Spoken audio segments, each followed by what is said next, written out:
یہ رمضان کا مہینہ اللہ کی رحمت عروج پہ ہے، اس کے باوجود بھی بھوک پیاس کا کوئی فائدہ نہیں۔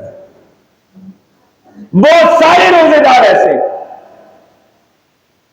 اور نبی علیہ الصلوۃ والسلام نے فرمایا کل بنی آدم عمل لہ، ہر آدم کی اولاد میں سے ہر انسان کا نیک عمل اس کے لیے فائدہ مند، اس کے لیے اجر لکھ دیا جاتا ہے۔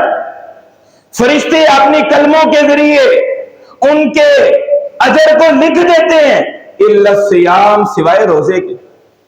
اللہ تعالیٰ فرماتے ہیں فَإِنَّهُ لِي وَأَنَا أَجْزِي بِهِ وَالصَّوْمُ جُنَّةٌ، اور آپ نے فرمایا وَإِذَا كَانَ صَوْمُ يَوْمِ أَحَدِكُمْ، اور جب تم میں سے کوئی ایک کسی دن روزے کی حالت میں ہو فَلَا يَرْفُثْ، تو بےہودہ گوئی نہ کرے، وَلَا يَسْخَبْ، چیخو پکار نہ کرے، لوگوں کو برا بلا نہ کہے، لعن طعن نہ کرے۔ وَإِنْ صَابَهُ أَحَدُكُمْ أَوْ قَاتَلَهُ، اگر تم میں سے کوئی ایک کسی کو گالی دیتا ہے یا لڑائی کرنے کی کوشش کرتا ہے فَلْيَقُلْ، تو اپنی زبان سے صرف اتنا کہہ دے۔ دیکھیں صبر کی انتہا ہے، اس نے اللہ کے لیے روزہ رکھا ہوا ہے۔ فَلْيَقُلْ، چاہیے کہ وہ کہہ دے اِنِ امْرُؤٌ اِنِّي صَائِمٌ، میں نے تو آج روزہ رکھا ہے، میں اللہ کے لیے صبر کرتا ہوں۔ یہ جواب دینا روزے دار کے لیے فرض ہے، لازم ہے، اگر وہ روزے کا اجر لینا چاہتا ہے۔ لیکن ہم کہتے ہیں کہ چاہے روزہ ہو چاہے نہ ہو، رمضان میں یا غیر رمضان، پتھر کا جواب اینٹ سے آئے گا۔ ہم تو بدلہ لینا اپنے لیے فرض سمجھتے ہیں، اور دین اسلام کی تعلیمات کیا ہیں؟ انی صائم، میں روزے دار ہوں، میں نے روزہ رکھا ہے، میں نے اپنے اللہ سے اجر کی امید لگائی ہوئی ہے، میں تجھے کوئی جواب نہیں دے سکتا، میں تیرے لیے اپنی زبان کو گندا نہیں کر سکتا۔ انی صائم، میں تو روزے دار ہوں۔ اور اس کے ساتھ ساتھ روزہ جن چیزوں سے ٹوٹ جاتا ہے یا قبولیت کے درجے کو نہیں پہنچتا، حرام کھانے سے، سود خوری کرنے سے، کسی کا حق مار جانے سے، کسی کا حق ہڑپ کر جانے سے۔ اور صرف یہ روزہ ہی نہیں، دیگر عبادات بھی اللہ کی بارگاہ میں قبول نہیں ہوتی۔ نبی علیہ الصلوۃ والسلام کا فرمان ہے، اور جس طرح خاندانی یتیم ہوتے جس کا باپ نہ ہو، سیاسی یتیم ہوتے، معاشی یتیم ہوتے، میں سمجھتا ہوں مذہبی یتیم بھی ہوتے ہیں۔ مذہبی یتیم کون سے ہیں؟ نبی علیہ الصلوۃ والسلام نے صحابہ کرام سے پوچھا اتدرون ما المفلس، کیا تم مفلس آدمی کو جانتے ہو؟ بہت مشہور حدیث ہے، کیا تم مفلس آدمی کو، کنگال کو، یتیم کو جانتے ہو جو بے سہارا ہے، لاوارث ہے؟ صحابہ کرام نے فرمایا نعم یا رسول اللہ صلی اللہ علیہ وسلم، وہ آدمی من لا درہم لہ ولا متاع ولا دینار، جس کے پاس نہ درہم ہے نہ دینار ہے نہ کوئی چیز ہے، وہ کنگال ہے۔ آپ نے فرمایا نہیں، یہ آدمی مفلس نہیں ہے۔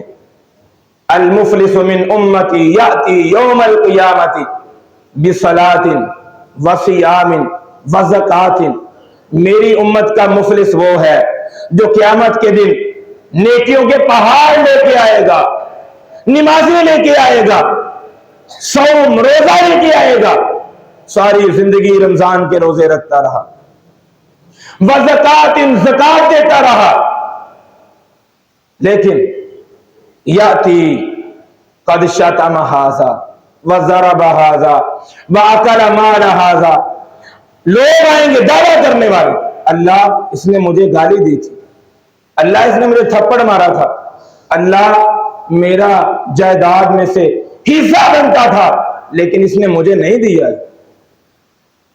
اکل مال ھذا، میرا مال کھا گیا، فَيُؤْتَى مِنْ حَسَنَاتِهِ وَيُؤْتَى مِنْ حَسَنَاتِهِ، اس کی نیکیاں تقسیم کر دی جائیں گی.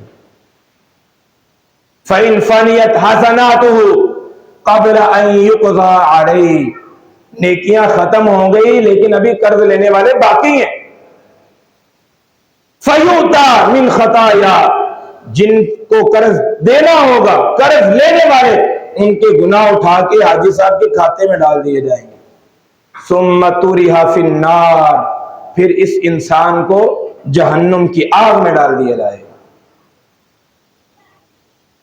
اگر عبادات قبولیت کے درجے کو پہنچوانی ہے، اگر ہم یہ چاہتے ہیں کہ ہماری نماز قبول ہو، ہمارا روزہ قبول ہو، ہمارے دیگر معاملات اللہ کی بارگاہ میں قبول ہو جائیں، تو تمام حرام کردہ چیزوں سے پرہیز کرنا ہوگا. زبان کو بھی بچانا ہوگا، ہاتھوں کو بھی بچانا ہوگا. وہ اقبال نے کہا ہے، گونگی ہو گئی آج کچھ زبان کہتے کہتے، میں ہچکچا گیا خود کو مسلمان کہتے کہتے.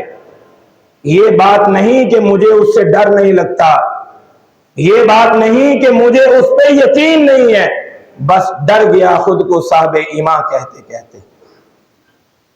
بس ڈر گیا خود کو صاحب ایمان کہتے کہتے. کسی کافر نے جو پوچھا کہ یہ کیا مہینہ ہے، شرم سے پانی ہاتھ سے گر گیا رمضان کہتے کہتے.